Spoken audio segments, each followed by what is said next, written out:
ఢిల్లీలో బీజేపీ నూతన కార్యవర్గం సమావేశమైంది. ఇటీవల తన కొత్త టీంను ప్రకటించిన పార్టీ జాతీయ అధ్యక్షుడు నితిన్ నబీన్ నూతన కార్యవర్గ సభ్యులతో తొలిసారిగా భేటీ అయ్యారు. రానున్న ఎన్నికలు, పార్టీ బలోపేతం, సంస్థాగత అంశాలపై చర్చించనున్నారు.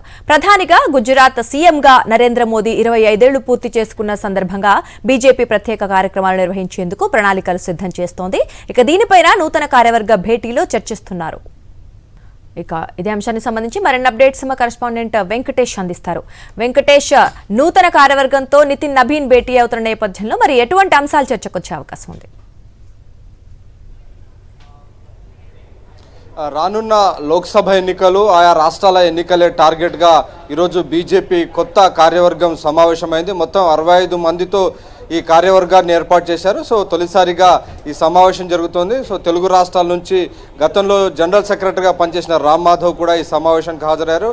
అలాగే ఇటు డాక్టర్ లక్ష్మణ్, అలాగే డికే అర్ణ వీళ్ళు పాత కమిటీలో ఉన్నారు. సో ఈ పాత కమిటీలో ఉన్న వారు కూడా ఈ సమావేశానికి హాజరైనటువంటి సందర్భం మనం చూస్తున్నాం. సో మొత్తానికి వచ్చేటువంటి ఎన్నికలే ప్రధానమైనటువంటి ఎజెండాగా ఈ సమావేశం కొనసాగుతోంది. ఎందుకంటే 2029 ఎన్నికలు మరొక 3 సంవత్సరాల్లో రాబోతున్నాయి. సో దానికి సంబంధించి ఇప్పటి నుంచే గ్రౌండ్ వర్క్ మొదలు పెట్టాలని బీజేపీ అధిష్టానం భావిస్తోంది. అలాగే వచ్చే ఏడాది ప్రథమార్థంలో యూపీ, గుజరాత్, యూపీతో పాటు ఇతర రాష్ట్రాల ఎన్నికలు, యూపీ, పంజాబ్ రాష్ట్రాల ఎన్నికలు ఉన్నటువంటి నేపథ్యంలో మొత్తం దాదాపు 5 రాష్ట్రాల ఎన్నికలు ఉన్నాయి. కాబట్టి దానికి సిద్ధమయ్యేందుకు బీజేపీ ఇప్పటి నుంచే ప్రణాళికలు రచిస్తున్నటువంటి సందర్భం మనకు కనబడుతుంది. వీటితో పాటు ఇటీవల కాలంలో కాక్రోచ్ జనతా పార్టీ భారీ ఎత్తున జెన్జీని సమీకరించి ఒక ఉద్యమాన్ని నిర్వహించింది. ఏకంగా కేంద్ర విద్యాశాఖ మంత్రి ధర్మేంద్ర ప్రధాన్ రాజీనామా చేసినటువంటి సందర్భం అని చూసాం. సో ఆ నేపథ్యంలో జెన్జీని రీచ్ అవుట్ కావాలని ప్రధానమంత్రి నరేంద్ర మోడీ పదే కేంద్ర మంత్రులందరికీ కూడా సూచిస్తున్నారు. ఖచ్చితంగా ప్రతి మంత్రి కూడా ఒక యూనివర్సిటీకి ప్రతి వారం వెళ్ళాలి.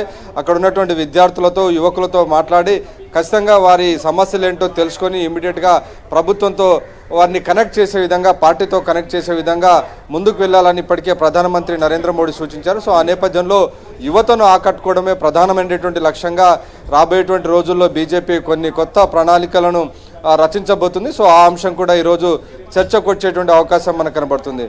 అలాగే ఒకవైపు కాంగ్రెస్ పార్టీ మనం చూస్తున్నాము, అయోధ్య విరాళాల చోరీ కానీ పేపర్ లీక్ అంశం పైన భారీ ఎత్తున నిరసనలు చేస్తుంది. విద్యార్థుల సమస్యల ఎజెండాగా రాహుల్ గాంధీ నిరసన వ్యక్తం చేస్తున్నారు. నిన్ననే ఆయన పార్లమెంట్ పోలీస్ స్టేషన్కి వెళ్ళి ధర్నా చేసి విద్యార్థులపై పెల్లెట్ గన్స్ వినియోగానికి సంబంధించినటువంటి అంశాన్ని హైలైట్ చేసినటువంటి పరిస్థితి చూసాం. సో ఇటు ఒకవైపు కాంగ్రెస్ పార్టీ విద్యార్థుల సమస్యలను హైలైట్ చేస్తున్నటువంటి నేపథ్యంలో దానికి కౌంటర్గా బీజేపీ విద్యార్థులకు కేంద్ర ప్రభుత్వం ఏ పథకాలు తీసుకొస్తుంది, అలాగే వారి భవిష్యత్తుకు ఏ చర్యలు తీసుకుంటుంది, ఈ అంశాలన్నీ కూడా విద్యార్థులకు, యువతకు రీచ్ అవుట్ చేసే విధంగా చర్యలు తీసుకోవాలని దిశానిర్దేశం చేస్తున్నారు. సో మొత్తానికి రాబోయేటువంటి ఎన్నికలే లక్ష్యంగా ఈ మొత్తం సమావేశాలు కొనసాగుతున్నాయి.